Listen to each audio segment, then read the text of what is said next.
సరదాలు, సంతోషాలు, ఆస్వాదనలు ఎక్కువైనటువంటి రోజులలో గోవా టూర్‌కి ఎక్కువగా వెళ్తున్న వాళ్ళలో తెలుగు వాళ్ళే ఉన్నారట. ఈ గోవా టూర్‌కి సంబంధించి సికింద్రాబాద్, గోవా మధ్య కొత్త బైవీక్లీ ఎక్స్‌ప్రెస్ ఓకే అయ్యింది.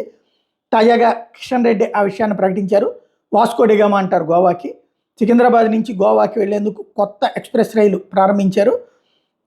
వారానికి ఒక రైలు 10 కోచులతో సికింద్రాబాద్ నుండి బయలుదేరి గుంతకల్లుకి చేరుకుని అక్కడ తిరుపతి నుంచి గోవాకు వెళ్ళే మరో 10 కోచులతో కలిపి ఒక నూతన రైలుగా మారి గోవాకు ప్రయాణం సాగించేది. ఇది కాకుండా కాచిగూడ, యలహంక మధ్యన వారానికి 4 రోజులు ప్రయాణం సాగించే రైలుకి గోవాకు వెళ్ళే 4 కోచులు కలిపేవాడు. ఈ 4 కోచులను తిరిగి గుంతకల్ దగ్గర షాలిమార్, గోవా మధ్యన తిరిగే రైలుకి కలిపి ప్రయాణం సాగించేవాడు.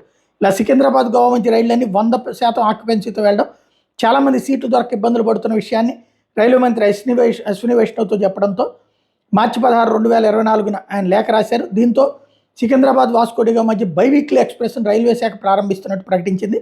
తెలుగు రాష్ట్రాల ప్రజలకు ఎంతో అవసరమైన ఈ రైలుని ప్రకటించినందుకు మోడీ గారికి, అశ్విని వైష్ణవ్కి కృతజ్ఞతలు చెప్తున్నట్టుగా ప్రకటించారు కిషన్ రెడ్డి.